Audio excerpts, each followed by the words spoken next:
Baik, Bismillahirrahmanirrahim. Assalamualaikum warahmatullahi wabarakatuh. Selamat datang pada channel kita, channel Akhir Malam, yang akan selalu memberikan kisah-kisah nyata dari teror gaib, mistis, gangguan jin. Simak kisah berikut setelah jeda yang satu ini.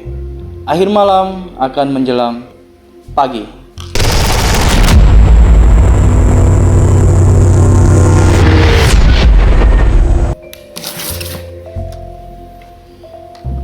Gus, Ya, gua ada sedikit cerita nyata dari pengalaman bapak gua.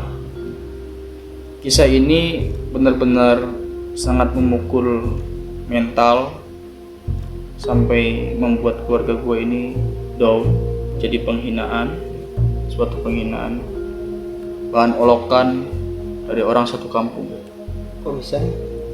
Ya, karena pada saat itu bapak gua sampai bisa dibilang gila. Jadi kisah ini singkatnya bisa dikatakan santet. Ya, santet ini kalau gua sendiri menamainya itu adalah santet daging.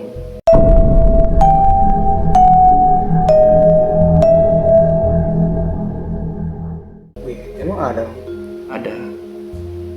Awalnya gue juga tidak percaya, akan tetapi ada saudara yang mengatakan bahwasanya bapakmu tuh kena santet, bisa dibilang namanya santet daging.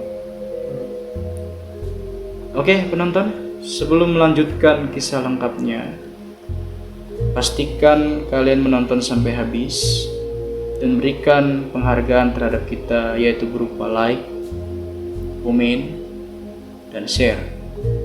Dan untuk anda semua yang memiliki kisah-kisah horor, bisa kalian bagi kepada kita melalui email di bawah ini.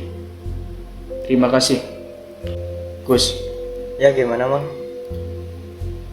gua mau sedikit cerita tentang kisah nyata dari pengalaman almarhum bapak gua. Ya, kisah ini bisa waktu dulu ya, itu membuat mental keluarga gue itu down sampai menjadi ejekan orang satu kampung. Kok bisa? Karena waktu itu bapak gue kena santet sampai dia gila, tapi nggak lama sih gilanya. Kalau boleh tahu itu santetnya apa? Untuk santet sih mungkin bisa gue beri namanya tuh santet daging.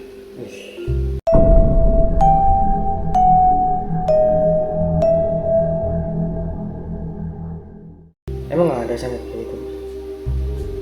Ya, faktanya seperti itu. Tuh. Nanti gue mau ceritain semua, gue kupas tuntas di podcast ini, karena memang ini sangat membekas sekali bagi pengalaman kakak-kakak gue ini. Gue kalau dengar cerita dari mereka tuh sedih gitu. Ya, untuk kronologi singkatnya, sebenarnya sih masalah warisan awalnya itu. Jadi bapak gue ini memiliki warisan dari orang tuanya. Pada saat itu bapak gue masih kecil, ditinggal oleh orang tuanya, meninggal ya. Dia dititipkan kepada si pengasuh, yaitu keluarganya sendiri, rabat dari orang tuanya.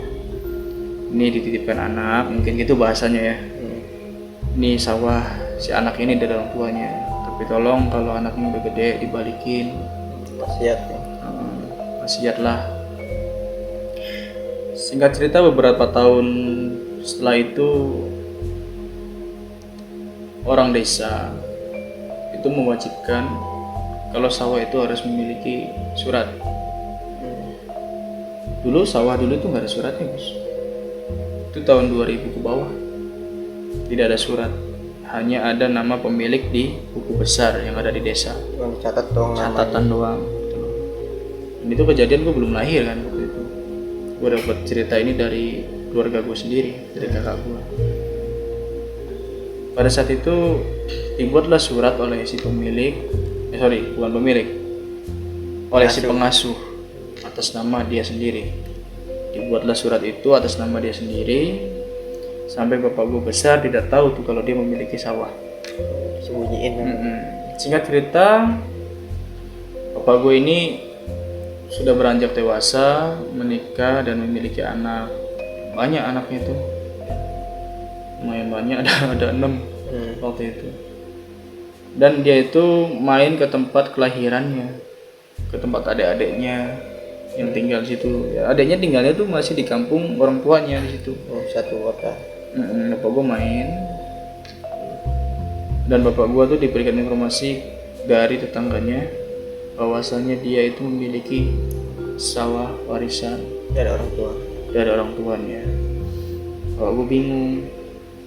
Udah kamu cek aja katanya sana ke desa biar jelas semua. Oke lah katanya. Bapak gue pergi ke desa besoknya tuh ya, pergi ke desa bertanya apakah betul kalau dia tuh memiliki sawah dari peninggal orang tuanya atas nama si inilah mungkin bapaknya itu orang desa. Ya udah dicek dulu katanya. Tapi kalau sekarang mungkin agak susah nyari bukunya, ada di gudang katanya, di penyimpanan. Jadi dicari-cari, dapatlah buku itu, sudah berdebu tuh, buku besar itu, arsip desa. Dibuka buku itu, ternyata memang betul ada. Tetapi kata orang desa, kamu kalau mau ngambil pun susah katanya prosesnya. Udah ranah hukum katanya. Karena ini itu sawah sudah ada pemiliknya. Udah ada suratnya atas nama orang tersebut. Itulah yang ngasuh itu. Yang ngasuh. Jadi bapak gue di situ mau nggak mau harus mencari orang yang pintar dalam berbicara hukum. Situ bapak gue punya kenalan dan akhirnya sepakat orang itu mau membantu.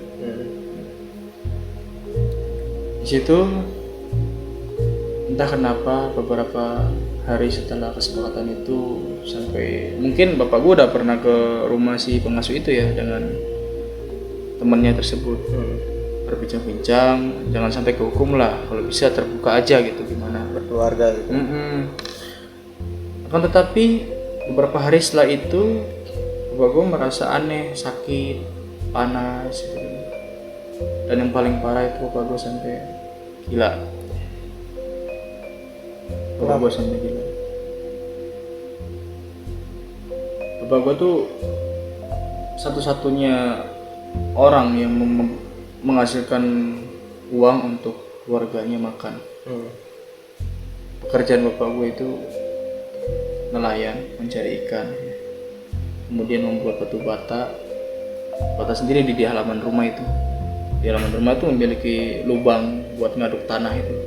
Diaduk, dicetak, dibakar kan, jadi batu bata. Pada saat bapak gue ini gila, tidak ada yang bisa mencari uang kan. Ya sedih lah gitu, kata kakak-kakak tuh sedih, ibu juga sedih. Udah mikirnya panjang nih bapak gue, kalau selamanya kayak gini mau kayak gimana gitu loh. Bapak gue gila di situ dari pagi sampai sore. Nah sore itu dia lari. Satu kampung tuh diputerin sama dia lari-lari tuh. Cuman menggunakan celana kolor sama menggunakan kalung yang bandulnya itu dari sendal jepit. Lari-lari, teriak-teriak. Di situ dikejar sama bapak-bapak ya, teman-temannya mungkin, ditangkap, memberontak, dia lari ke rumah, masuk ke lubang galian itu yang membuat atukan tadi. Yang buat ngaduk bikin batu bata itu. Itu ibu gua mulai makin sedih ya, makin sedih, nangis. Bapak gua dibantu diangkat sama bapak-bapak kampung, masuk ke dalam rumah, dijagain sama tetangga-tetangga. Kata tetangga, coba katanya cari orang yang bisa ngebantu katanya gitu. Nah ibu gua mencarilah, sampailah ketemu dengan orang yang bisa dikatakan itu saudara sendiri sih, itu dia bisa membantu. Orang tersebut mengatakan, kamu nanti kalau nyampe rumah baca surat-surat yang mungkin kamu bisa aja, surat-surat pendek gak apa-apa, dan berikan air ini kepada suami kamu, suruh minum. Nanti katanya jam 2 pagi ada kucing yang keluar dari rumah, itu jangan kamu usir, jangan kamu apa-apain, biarin aja dia jalan katanya. Itu kucingnya dari mana itu? dari kamar Kamar. bapak gue itu. Jangan diapa-apain, biarin gitu. Ibu gue nurut mengiyakan, oke, ya pulang lah. Di singkat cerita sampai rumah dikasih minum bapak gue itu. Kemudian di situ ibu gue sholat maghrib dan ngaji sebisa-bisanya. Habis isya tuh dia ngaji lagi sampai selesai itu di jam 8. Di situ anak-anaknya juga sedih terus, kakak gue itu sedih. Ngobrol lah ibu dengan anak-anaknya itu sampai jam 9. Kata ibu tuh, yaudah kamu tidurlah semua, biarin ibu yang jaga di sini gitu. Pintu dibuka tuh, pintu rumah itu, bapak gua masih di dalam tidur dia. Jadi ibu gua merenung aja, meratapi nasib, kenapa bisa terjadi hal seperti ini gitu. Keadaan rumah itu sunyi Gus, karena waktu itu ya bisa dibilang gelap gulita, belum ada rumah yang memiliki listrik itu. Berarti pakai pertomak. Ya pertama semuanya itu gelap, nggak ada yang punya TV, nggak ada hiburan, sepi lah pokoknya. Habis sisa tuh pasti sepi, jarang banget itu sepi. Apalagi rumah ibu kan tuh di belakang dari jalan itu, jauh dari jalan utama tuh jauh. Itu ibu melamun aja.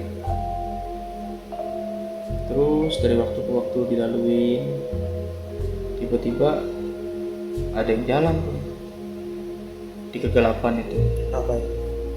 Kucing. Kucing.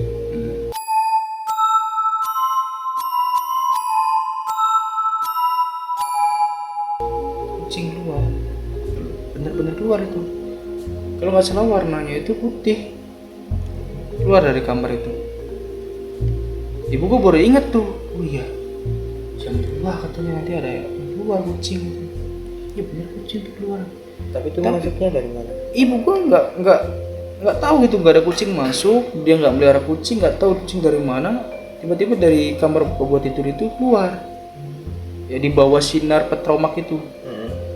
Mungkin kalau dibilang petromak mah terlalu mewah kali ya, itu bukan petromak, apa sih, kayak lampu gantung kecil itu. Kucluk. Oh iya, kalau Cirebon kucluk. Kalau kata orang Cirebon tuh kucluk. Iya. Lampunya nggak terlalu terang kan, redup gitu. Iya. Kalau kena angin apalagi goyang-goyang gitu. Itu jalan katanya. Itu jalan keluar. Tapi nggak ada meng, nggak ada apa gitu kan. Cuma awalnya kresek-kresek gitu. Terus keluar warna putih. Gue bengong aja, dilihat-liatin aja kucing itu keluar. Kucing itu keluar, ibu gue merasa merinding juga. Gue juga sekarang merinding nih cerita nih. Kucing itu keluar, paginya bapak gue sembuh.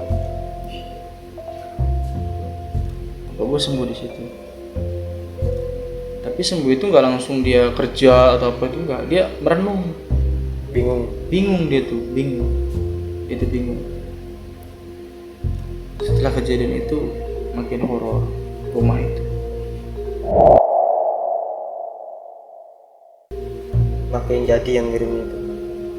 Entah, di situ gue nggak tahu, yang gue ceritain, yang gue dapat cerita dari kakak gue tuh gangguan tuh makin banyak. Pokoknya semua normal, ditanya yang nyaut gitu, ngobrol gitu kan. Mungkin untuk langsung sembuh, langsung dia kerja tuh mungkin nggak bisa ya, dia masih lemas gitu kan, mungkin ya sakit. Oke, singkat cerita, bapak gue ini udah mulai agak membaik. Anak-anaknya, istrinya ibu gue itu, namanya ibu gue, istrinya tuh kan, itu udah mulai seneng lagi ya kan. Pada malam Jumat, pada saat udah tidur malamnya, kenapa langsung pada tidur, padahal masih sore jam 8. Dibilang tadi sepi, lampu itu cuma dari kucluk.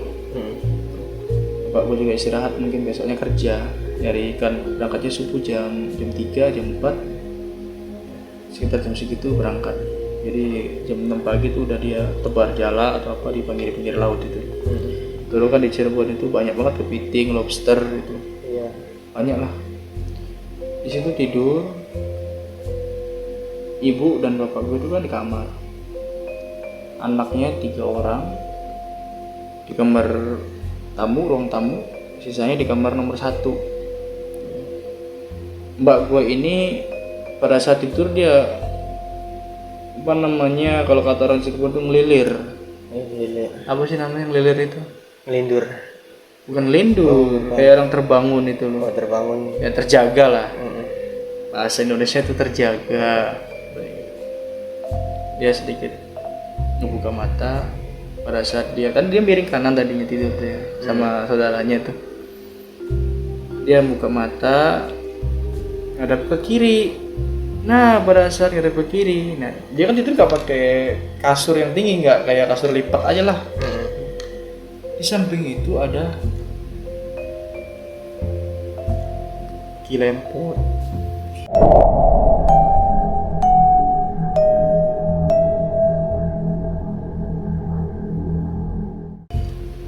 Lempot itu apa? Kilempot itu kalau di Cirebon ya, tapi nggak tahu kenapa ya, mungkin hanya di rumah gua doang.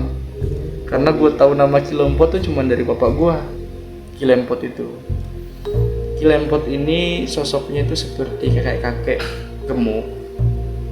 Kepalanya itu plontos, botak, nggak ada rambutnya. Dan tidak bisa jalan. Ngesot. Ngesot, kayak suster ngesot gitu.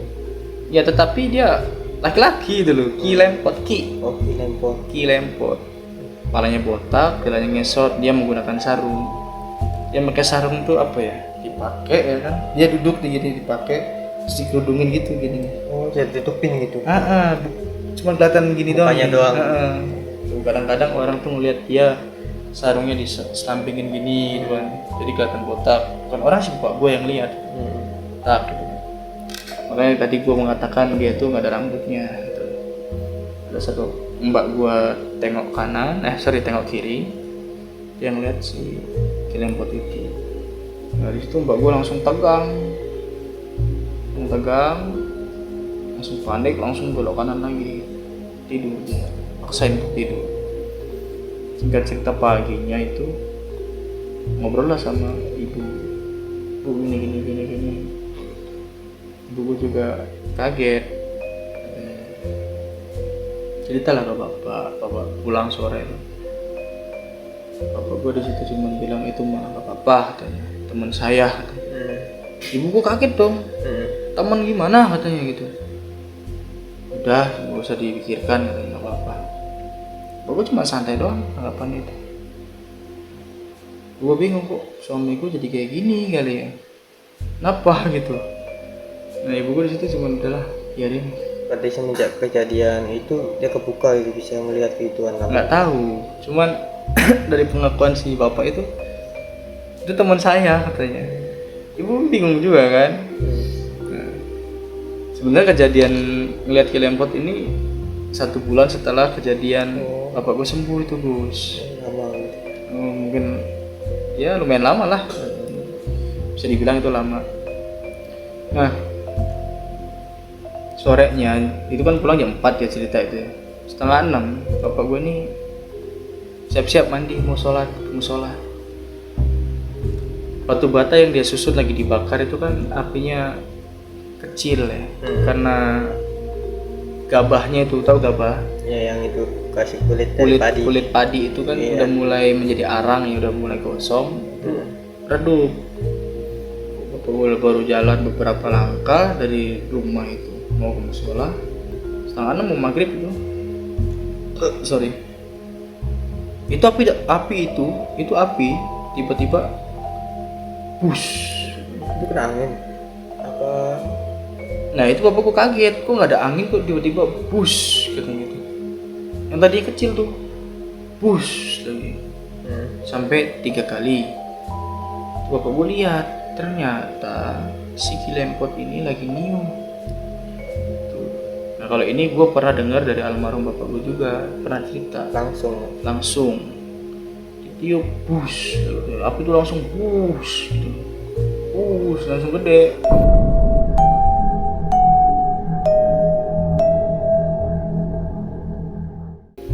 Lu mungkin pernah ngeliat lah bakar-bakaran batu bata tuh gimana sih?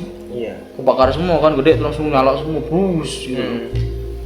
Nah di situ bapak gue cuman ketawa responnya. Cerita ke gue tuh gitu, dia tuh ketawa ngeliat kelempet nyemburin apa itu. Nah gitu katanya, bantuin katanya. Itu nggak ada orang, ada yang ngeliat, bapak gue cuma ngomong gitu terus pergi dia sholat. Pulang habis sholat tuh nyampe rumah, kemudian lanjut isya.